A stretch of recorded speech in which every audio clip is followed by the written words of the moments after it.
Honestly, I touched grass. We believe we need the perfect partner in order to settle down. In reality, all you need is someone who sees you. I met that person on Twitter in 2022. How I ended up as 30 and single is a story in of itself, but here I was. And I was deeply depressed. I thought I'd be married with a baby by 25 at the latest. It didn't happen that way for me. I got on Twitter in 2021 because I was lonely, seeking like-minded people. By goofing around I found them, and then he found me. The first thing my husband ever said to me was my wife in a comment. I thought he was funny, so I invited him to tag along for a concert, which he did. I found his spontaneity impressive. At the time I still had my biases and thought my ideal man was a certain type.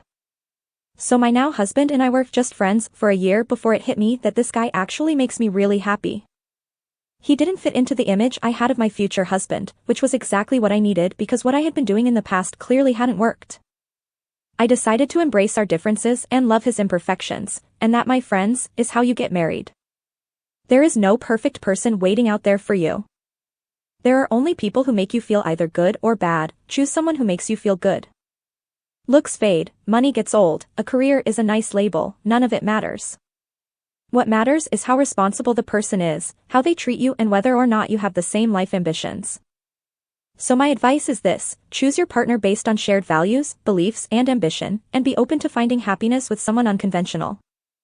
Because I did. It's crazy that this passes as a love story. Women holding out as long as they possibly can, falling into a deep depression because they can't get a Chad to marry them, even though the whole time she's got countless simps like this guy that would wife her up. This isn't a love story, it's a horror one. Just imagine your wife airing out to everybody that you're not the image that she thought she'd be marrying. And when you boil away all the fluff from the second part, she is literally saying she settled for someone who she's really not that attracted to. And she even decides to take it a step further by parading around that she kept this guy on the hook for a year, while she waited the last little bit of time to see if someone would show up, before she decided to give away that best simp award, and finally decided to take what she can get. And what I always find common about these women is that they always have the most basic relationship advice, like it comes straight out of a 90s rom-com, and that they always post like they've won. Most relationships don't even last 10 years. This isn't a movie, and getting married isn't the final act. And now the end credits roll. You've barely left the starting line, but these women post their story like they're doing a victory lap, parading around the non-conventional gesture they got, coping about how actually happy they are getting the guy they actually didn't want, even though they have no idea how this is actually going to end up. And the sad thing is how many normies think this is a win, and not the humiliation ritual it is. It's like they're trying to make these stories the 2020 romance stories that books and movies will be made from. Some 30-year-old Floyd with a body count bigger than her age, marrying the simp that's been around for years, even though the whole time she could have had this if she just stopped chasing guys that didn't want her. This isn't a W for anybody here, it's a consolation prize. She didn't get what she wanted. He's getting some passed around used up woman who'll be thinking about guys she wished she married instead. Like I said, it's incredibly sad that this is the love story that everyone champions, even though fundamentally it's failure all around. But the one thing it does do, it perfectly encapsulates the time we're living in, that if you're not a Chad, a rich billionaire, or win the relationship lottery, this is basically your only choice. Simp and hold out and wait for that disgruntled woman to come to you. Wait for her to give up and say, well, I guess you're the best I can do. To think we went from stories like Cinderella and Sleeping Beauty, to more modern ones in the 90s and early 2000s where the woman had a bit more of an active role, to now this. It's incredible.